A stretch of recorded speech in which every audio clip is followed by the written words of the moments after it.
Hello நண்பர்களே, குவைத்தில் 3 களவாணிகள் இப்போ நீங்கள் வீடியோவில் பார்க்குற இந்த சம்பவத்தை செஞ்சுருக்காங்க. என்ன நடக்க போகுது அப்படிங்கிறத பார்க்க போகிறோம். தூதுவிட்ட ஈரான் பாகிஸ்தான் செய்யுமா அப்படின்ற எதிர்பார்ப்பு இருக்குது. இந்த போர் முடிவுக்கு வரணும். 27 இடங்களுக்கு குவைத் ஏர்வேஸ் அவர்களுடைய விமான சேவையை புதிதாக தொடங்கியிருக்காங்க. மகிழ்ச்சியான செய்தி. ஜசீரா ஏர்வேஸும் நாங்களும் சலிச்சவங்க இல்லைன்ட்டு ஃபுல்லாக எங்களுடைய விமான சேவையை எல்லா நாடுகளுக்குமே அனுப்ப போகிறோம் அப்படின்னு சொல்லியிருக்காங்க. Public authority for manpower visa டிரான்ஸ்ஃபரை இன்னையிலேருந்து ஓப்பன் பண்ணியிருக்காங்க. குறிப்பிட்ட 5 கேட்டகரியில் இருக்கிற விசா டிரான்ஸ்ஃபர் பண்ணிக்கலாம். ஸோ ரொம்ப முக்கியமான தகவல்கள் இந்த வீடியோவில் இருக்குது. வீடியோ முழுவதுமாக பாருங்கள்.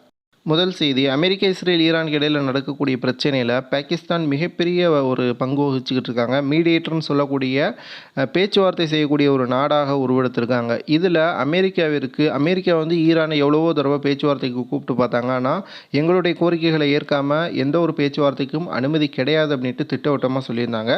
தற்பொழுது பாகிஸ்தான்கிட்ட ஒரு லெட்டரை கொடுத்துருக்காங்க. இதில் இருக்கக்கூடிய கோரிக்கைகளெல்லாம் அமெரிக்கா ஏற்றுச்சு அப்படின்னா பேச்சுவார்த்தைக்கு கூட்டிகிட்டு வாங்க அப்படின்னு சொல்லி தற்பொழுது ஒரு லெட்டரை கொடுத்துருக்காங்க. அதில் முக்கியமாக பார்த்தீங்கன்னா நியூக்ளியர் பவர் பிளான்ட்டு, அதே போல் நியூக்ளியர் வெப்பன் தயாரிக்கிறத எங்கள்கிட்ட இருந்து யாராலும் தடுக்க முடியாது அப்படிங்கிறத கண்டிப்பாக எல்லா நாடுகளுமே உணரணும் அப்படின்ட்டு சொல்லியிருக்காங்க.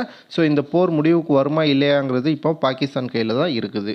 அடுத்த ஒரு மகிழ்ச்சியான செய்தி, இந்த போரை ஓரளவுக்கு ஸ்டெபிள் பண்ணிட்டாங்க. அதாவது ஈரான் அவங்க சொன்னது மாதிரி எந்த ஒரு அரபு நாடுகளையும் தற்பொழுது அடிப்பது கிடையாது. இதனால் விமான சேவை அப்படிங்கிறது தற்பொழுது படிப்படியாக எல்லா கல்ஃப் நாடுகள்லையுமே ஓப்பன் பண்ணப்பட்டுச்சு. குவைத்லேயுமே ஜசீரா ஏர்வேஸும் குவைத் ஏர்வேஸும் T4 T5 உபயோகப்படுத்தி அவருடைய பயண சேவையை தொடங்கிட்டாங்க. தற்பொழுது ஒரு நல்ல அறிவிப்பு வெளியிட்டிருக்காங்க. 27 இடங்களுக்கு குவைத் ஏர்வேஸ் அவர்களுடைய விமான சேவையை வரக்கூடிய ஞாயிற்றுக்கிழமையிலிருந்து செயல்படுத்த போகிறதா தெரிவிச்சு இருக்காங்க. ஜசீரா ஏர்வேஸும் நாங்களும் சலைச்சவங்க இல்லைன்னு சொல்லி ஃபுல்லாக எங்களுடைய ஆப்ரேஷன்ஸ் எல்லா நாடுகளுக்கும் பண்ண போகிறோம். காலையில் 6 மணிலிருந்து ஈவினிங் 6 மணிக்குள்ளே அந்த ஷெட்யூலை நாங்கள் போட போகிறோம் அப்படின்னு சொல்லியிருக்காங்க. இதுவுமே விரைவிலேயே அப்டேட் செய்யப்படும் அப்படின்ட்டு சொல்லியிருக்காங்க.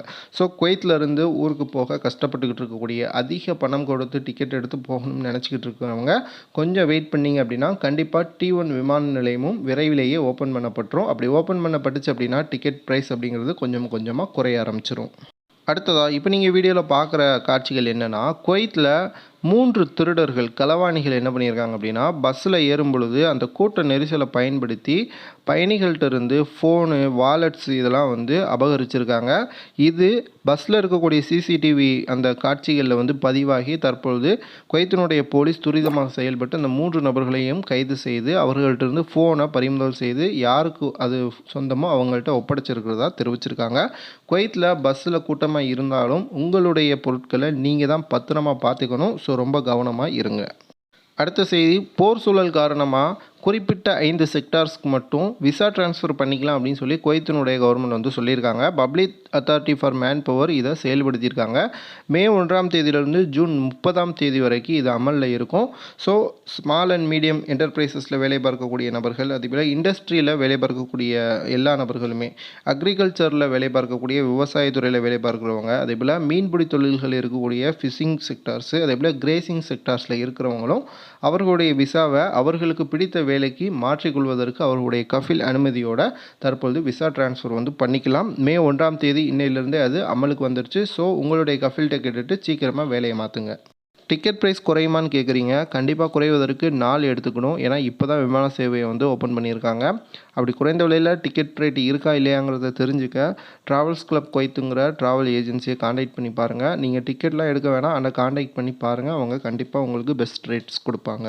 கீழே டிஸ்கிரிப்ஷன் பாக்ஸில் நம்பர் கொடுத்துருக்கேன், வேணுங்கிறவங்க பயன்படுத்திக்கோங்க. மறக்காமல் லைக் பண்ணுங்கள், உங்களுடைய நண்பர்களுக்கு இந்த வீடியோவை அனுப்பிவிடுங்க.